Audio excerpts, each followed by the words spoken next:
So good afternoon everyone. So today we will continue discussion about the phonology and phonemics in mother tongue. So I will explain to you on how to compare the sounds of mother tongue to English using the IPA or the International Phonetic Alphabet. So first, what is IPA or International Phonetic Alphabet? So the IPA or the International Phonetic Alphabet was first published in 1888 by the Association Phonetique Internationale or the International Phonetic Association, a group of French language teachers founded by Paul Poussy. So the aim of the organization was to devise a system for transcribing the sounds of speech which was independent of any particular language and applicable to all languages. So the aim of the organization was to devise a system to use in writing or recording the proper pronunciation of that specific words, not only in English but also pwede sa tanan na mga languages. So mao na ang aim anang organization nga nganong nag-create sila og IPA. Next is the uses of IPA. So the IPA is used in dictionaries to indicate the pronunciation. Then the IPA has often been used as a basis for creating a new writing system for previously unwritten languages. So IPA is used as a kanang mga sumbanan para maghimo og mga new writing system para sa mga unwritten languages. Next is the IPA is used in some foreign languages, textbooks, and phrasebooks to transcribe the sounds of languages which are written with non-Latin alphabet. It is also used by non-native speakers of English when learning to speak English. So, IP also used sa mga foreign language, makita sab sa mga textbooks and phrasebooks kay, for example, dili tanan tao maka-speak of English, di ba? So, with the use of the IPA, it will help those people to kanang make a proper or do a proper pronunciation of that specific words. Next is mag-play ko og video para makahibaw mo on what are those mga IPA symbols.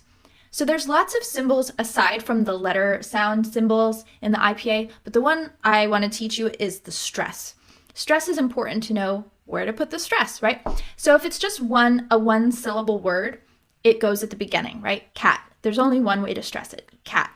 So oftentimes in my lessons, I leave that off. Now, if it's a longer word, for example, communication, the stress will go in front of the syllable that is stressed on the top. Now, if you see a bottom one, as in communication, that's a secondary stress. Communication. Okay, so let's get to the letter sounds. So first we have vowels, and I think we've all learned that the vowels are A, E, I, O, U, and sometimes Y. But what exactly is a vowel sound? What makes it a vowel?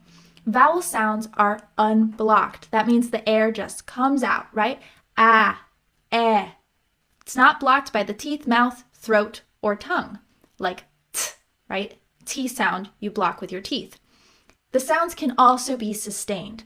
This is why when people sing, they go ah, right, instead of right? I mean, you can, but it'd be difficult. So let's start with the short vowels. So we have short A is a, as in cat. A, cat. Short E, 10. 10. Short I, sit. Sit. Okay, short O, dog. So you see those triangles pointing at each other? That indicates length. So even though this is called a short vowel, it's actually a longer sound. Dog. It's helpful to realize that a lot of short O words are spelled with an A, like call and father. You'll also see these two symbols sometimes, but that's usually an indication that you're in a British dictionary. For most general English dialect, those have combined to the single sound ah that you see in the middle symbol. Short U is this upside down triangle. Cup. Cup.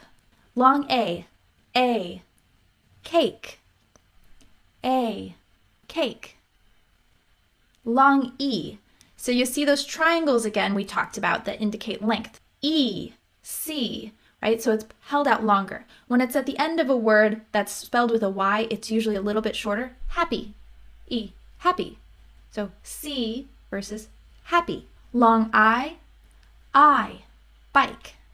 And I think you might have noticed by now the long letters are the letter names. A, E, I. Okay. Long O is O, bone. Long U. Now there's two long U's.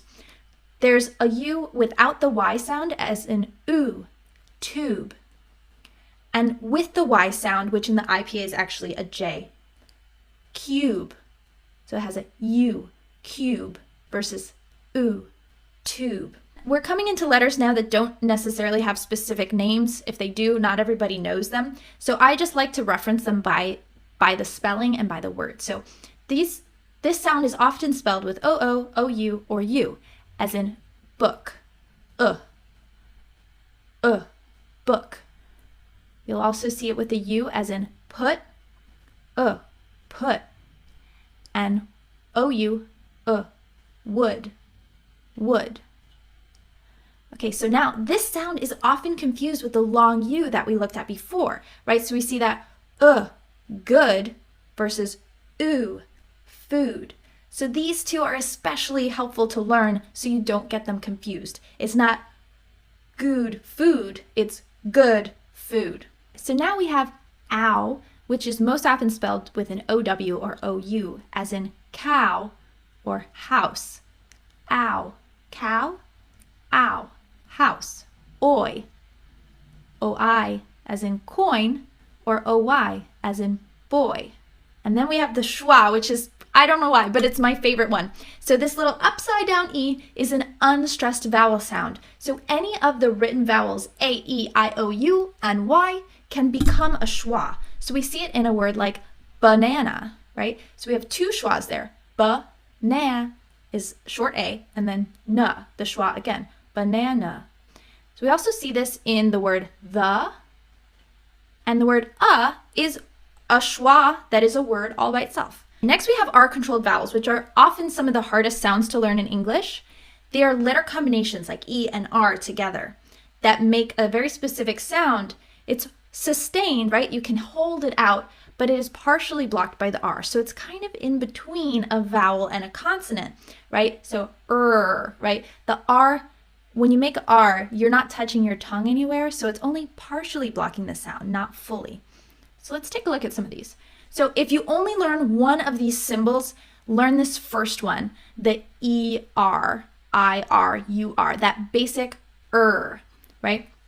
So we have as in bird, or teacher, or nurse, The rest of these will just be a variation of that, right? Like or, we add that O, right? Or, as in door. Long E, ear, ear. And then that A symbol, which is actually a short O sound, right? Like cop, car, car, air, air. And so you see in these words with the RY, it's stronger on that beginning R sound, as opposed to bear E, right? Berry, berry. So you won't see that little squiggly sound in these words. Okay, consonants. Consonants are blocked sounds. They can be blocked in the throat, like G, G, or blocked with the tongue, like N, N, blocked with the teeth, like T, T, or blocked with the lips, like M or B.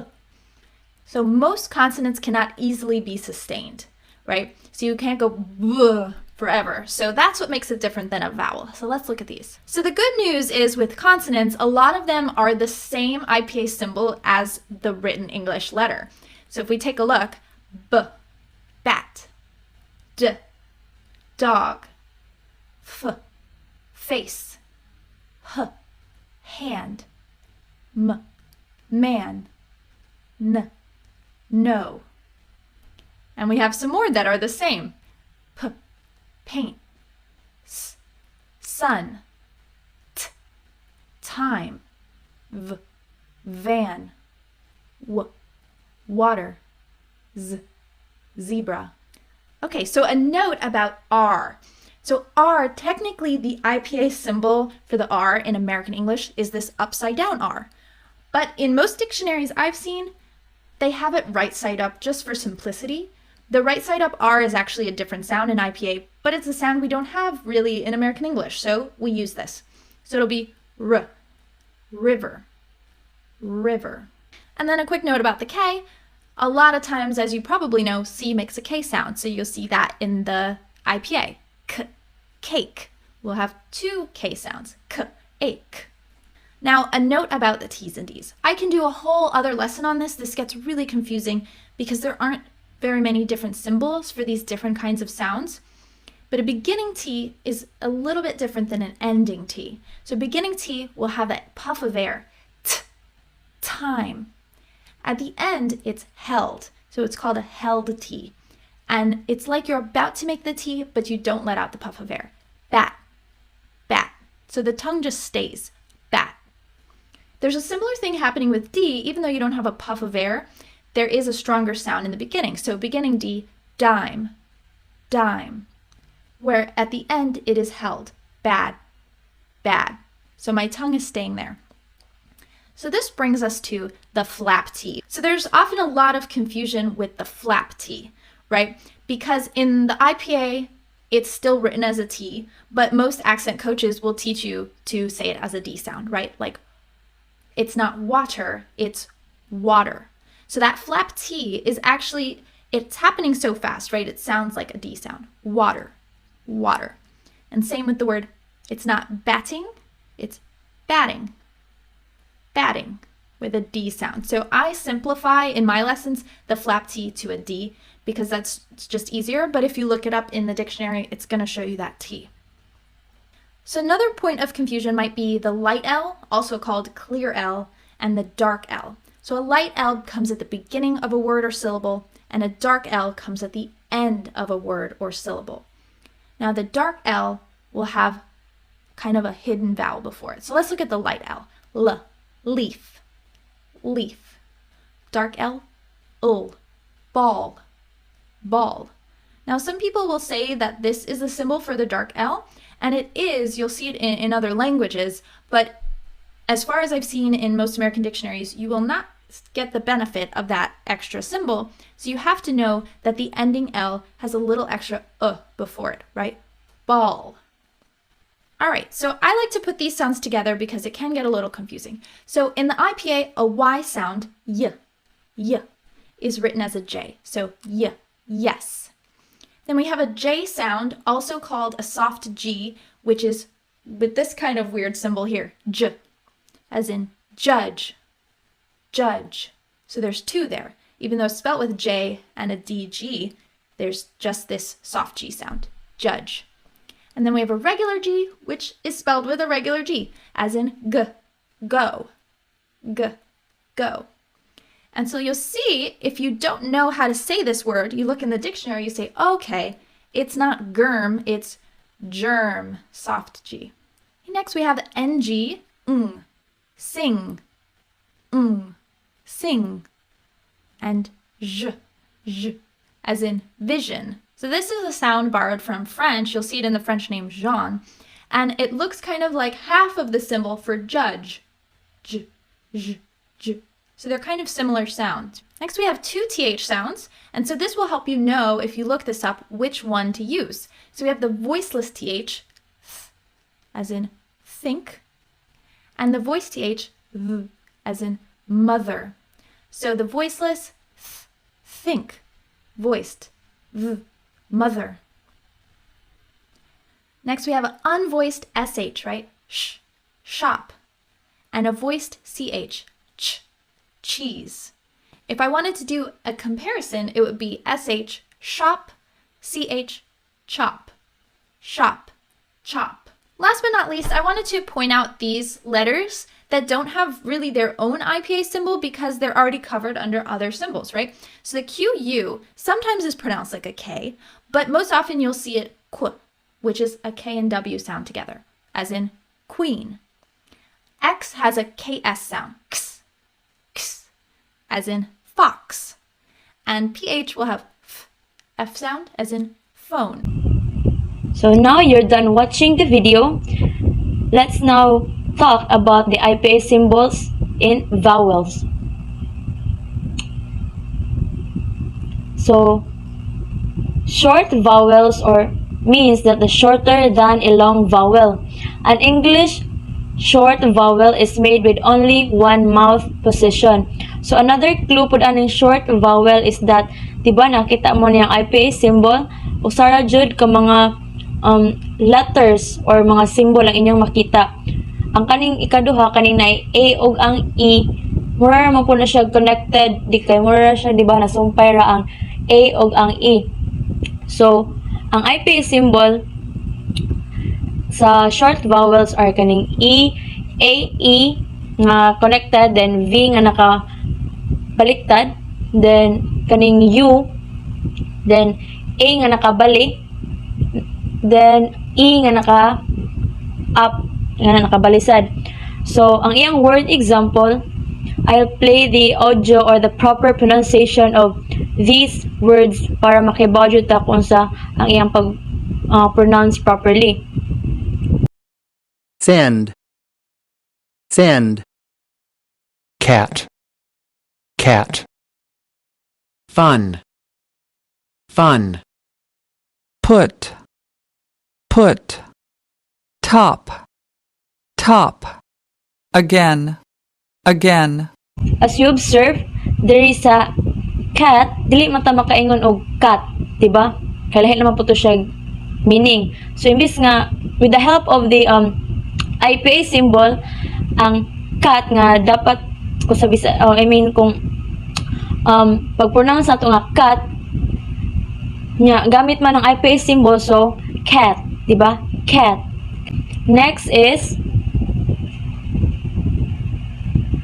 the long vowel. So it is a combination of two sounds, which is why they are transcribed in the IPA with two letter apiece. So another clue sa kaning long vowel sa IPA symbol is that, di ba, as you observe, ang iyang IPA symbol is nanay ka ng tutuldok after sa letter or after sa letter, di ba? So first mo na ang kaning I nga nay tutuldok, then na I 3, then tutuldok, then C nga nay tutuldok, then U na tutuldok, then O, and then nay tutuldok. So it's word examples. So mag-play gyapon ko ani sa ako na po i-play ang iyang audio so that we can hear the proper pronunciation of these words. Need, need. Turn, turn.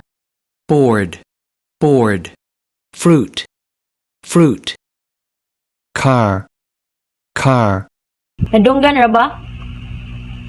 Sige. Next, let's proceed to the diphthongs vowels. So, are complex vowel sound in which the tongue moves from one position to another to make a vowel that changes from one sound to another. So, diri pod, ang clue nato sa diphthongs vowel is that duha na siya ka mga symbols ang nagtapad. Just like for example, in big letter nga E, then E nga eagle nga nakabali, then E, then E nga eagle nga nagbali, then E, then big letter nga I, then C nga nakabali, then I, then A, then I nga tapad niya, then E, then U, then A, then U na sad. So now let's play. So now let's play the kanang proper pronunciation of the word examples. Fear, fear. Stairs, stairs. Face, face. Joy, joy. Sight, sight. Alone, alone. Mouth, mouth. So now let's talk about the IPA symbols in consonant sounds.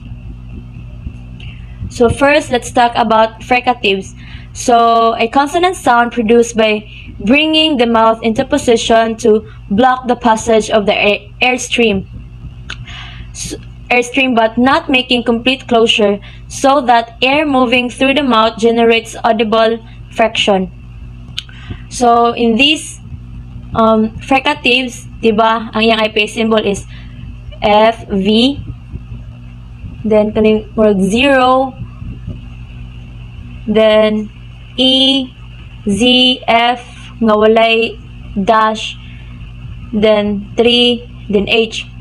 So, as the meaning sa fricative, bringing the mouth into position to block the passage of the airstream. Diba? Ang word, o ang pag-pronounce nato sa F kay F, diba? F. Murag atong mouth, atong gi-block ang passage sa air, atong gi-block ang passage sa paggawa sa air. Just like v, diba? V. So now let's play the audio on how to properly pronounce these word examples. Fish, fish. View, view. Think, think. Those, those. Zoo, zoo. So, di ba, ang kaning sa zoo, di naman tumingin nga, zoo. Di ba yung pag proper pronounce kay zoo man, zoo. Like, you jud nga, pinaduot, dili lang kay zoo, zoo. Di ba? Zoo. So, mga na, ang help sa IPA symbols. Next is, let's talk about plosives. So, a consonant sound that is made by stopping air flowing out of the mouth and then suddenly releasing it. So, IPA symbol niya is P, B, T, T, K, o G. So, B sa iyang meaning stopping air flowing out of the mouth and then suddenly releasing it. So, di ba if mag-pronounce ta og B kay diba, murag atong gi-release ang kanang air sa atong mouth pag pronounce nato ani ba nya ba nya diba? So mao na siya.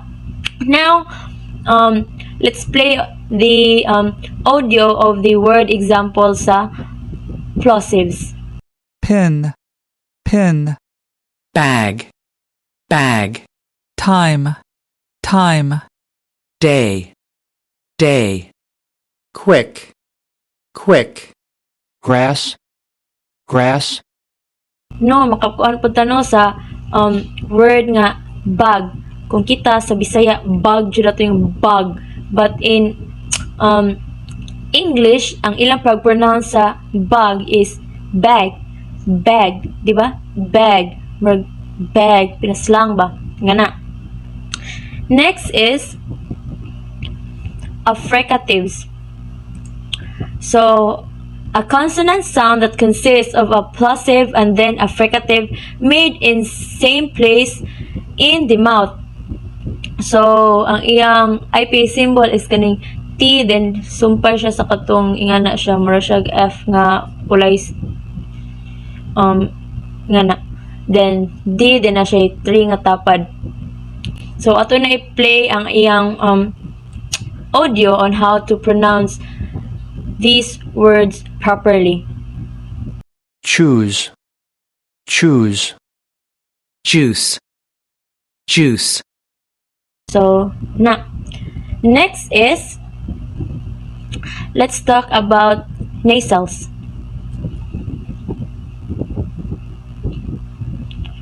So, a consonant sound that are made by blocking air in the mouth and releasing sound through the nose.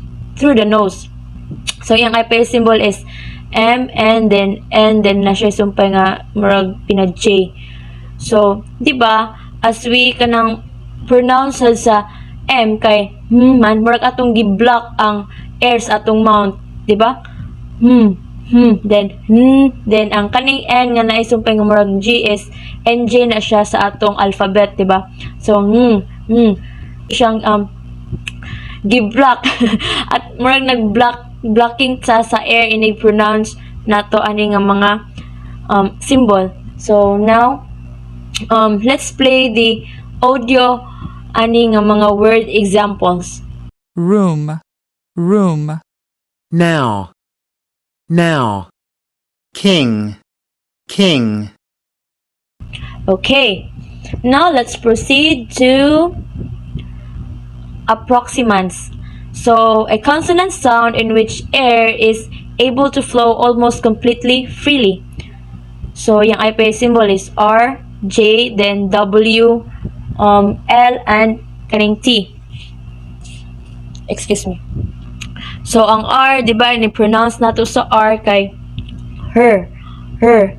Atong gi-flow, ang air niya is kanang atong gi-flow pagawas. Her. Wa. Di ba? Hu. Di ba? Ang atong pag-pronounce din. L, then t. No. So, now, let's play the audio sa word example ani approximants. ride, ride, yard, yard, world, world, lot, lot, Okay. Now, so mo na ang mga IPA symbols in American English. So, mo na sa consonants, then sa vowel. Maklaro ra ba? So, kana siya. Muna siya ang iyang IPA symbols sa consonant and sa vowels. Now, let's now ang example sa lamp. So, kung dili ta magamit og IPA symbols or IPA, ang atong pagbasa na sa lamp kay lamp. Di ba lamp? Ato yung ma-pronounce ang B if dili ta mag-base or dili ta magamit og IPA. But with the use of the IPA, ang atong pag-pronounce anang lamp kay lamb. Di ba? Lamb. Ganun. So, lamb, a young sheep or the flesh of a young sheep eaten as a meat. So, mana siyang example when we use IPA. So, now, Cebuano. Cebuano, also known as Bisayan, Cebuano, Subuanon, Subuhanon, Visayan, is the major language of Visayas Islands like Negros Occidental, Cebu, Bohol, and other parts of Mindanao in the Philippines. So, the name comes from the name of the Philippine island of Cebu plus Visayas. So, the Spanish suffix ano meaning native of. So, it is a member of the Malayo-Polynesian group of languages within the Austronesian language family. So, muna ang Cebuano is a member of the Malayo-Polynesian group of languages within the Austronesian language family. It is estimated that there are 15.8 million people in the Philippines who speak Cebuano as their first language. So, it is the second most spoken language in the Philippines after Tagalog. Cebuano is used as the medium from grade 1 to grade 3. After that, instruction is shifted to Filipino. So if grade 4 na mo, Filipino na ang gamit when Filipino or English na ang gamit when teaching. So the national language of the Philippines and English. Next is, let's talk about the vowels. So Cebuano has 3 vowel phonemes, sounds that makes a difference in a word meaning. So stressed vowels can be long or short. Vowel length makes a difference in word meaning. Just like for example sa dapit, meaning to invite sa English. Then dapit or a place. So if ato mapataas ang pagstorya sa or ang pagpronounce sa A, Dapit, so means to invite, then dapit means place. So there are 4 diphthongs. The aw, I, ew, oy. So based on a chart, closed front, I, then central, then open, a, then back, then open is u or u. So in English, one vowel can have different sounds. Example, the letter A. So it is pronounced in different sounds. In words such as bark, face, take, adjust, call, and fat. So, di ba, in English, ang letter A na ay mga different pronunciation. It depends on how you use it in a sentence or depends sa word na imong use. But in Bisaya, each vowel has only one sound or pronunciation. So, but kita mga Bisaya, ang atong pag-pronounce sa letter A, mao ra gihapon, di ba? Kabantay mo. Kung unsay pagbukas atong babaan nga word, mao ra gihapon ang atong pag-pronounce ana, di ba? But most of the time, E and I are pronounced the same, and also O and U are pronounced the same oftentimes. So, in Bisaya or Cebuano, ang atong pag-pronounce sa E and I and O and U is the same ra. Dili na mo E, then U, para ng itlog. Itlog, di ba? Itlog. Itlog. Pita kong itlog. Then, and also O and U, ang atong pag-pronounce, dili na ta mag-mind if pinagahi nga O, pinagahi nga U ang atong pagstorya. Para ng utok. Then, utok. Di ba? Gamitin mo utok, oy. Gamitin mo utok, oy. Nga na ba? No? Then, at ang atong pag-pronounce, anang mga letter is the same ra. So, just like for example, sa vowel nga A, anhia, atubanga, bakbak, nasaag, patag. Then, sa letter E, ilisi, inkanto, mistiso, salos, depende. Then, sa letter I, ilabay, itom, nakasaksi, salig, piot. Then sa letter O, unsi, mubo, nahimo, paslot, gasto. Then sa letter U, umagad, pultahan, hulat, pulan, then gugma. No? Makakuanta nga, sometimes na pronounce nato ang kaning U nga pinagahi atong pag-pronounce, but mostly sa atong mga nabatian, ang O ug U, then E ug I, the same ra ang atong pag-pronounce ana as long as maura po sila og meaning. Next is the consonants. So, Cebuano has 16 consonant phonemes. Sounds that make a difference in word meaning. Consonant cluster can occur at the beginning of the words, especially in loan words. Example, kaning driver, driver. Muebles, furniture. So, narada sa chart ang how to pronounce these kanang mga consonant. Sa biblical, alveolar, palatal, velar, and glottal. So, biblical, P, B, M, W. Sa alveolar, T, D, S, N, L, R. Then sa palatal, J, velar, K, G, then N, G. Then sa glottal is kaning question mark or U ang atong pag sound ana, then H. Next is, let's compare on how the mother tongue or the Bisaya word or Cebuano different from how the IPA or the American English pronounce. So, just like for example, in Bisaya, we say bag. Ambi mong bag, bi? But in IPA, ang ilang pag-pronounce ana is bag. Bag. Can I have your bag? Na. So, next is, in Bisaya, balloon. Palitir kung balloon. But in English, ang pag-pronounce is balloon. Balloon. Balloon.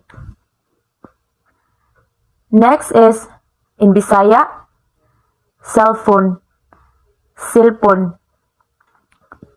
Unsa di mong cellphone? Unsay brands imong cellphone? But in English, cell phone, cell phone. Di ba? Cell phone, cell phone. Then in Bisaya again, radio, radio. Asa makakabati ana? Nami bagong radio good nakabati ko ana nga storya. So in English or when using IPA, radio, radio. Next is plastic. Pagkuha ra ko nga tong plastic kaya to ni iputos. Di ba? Plastic, plastic. Pinaduot ba? Plastic, plastic ka. Sure. But in IPA, we use ang atong pag-pronounce ana is plastic, plastic. Ba? Plastic. Siya kay plastic. So, ana, di ba maka-identify na ta kung how the Cebuano people use that those words compare when compare sa pag-use sa IPA. Pinaduot siya ang pagstorya sa mga Bisaya, jud ba?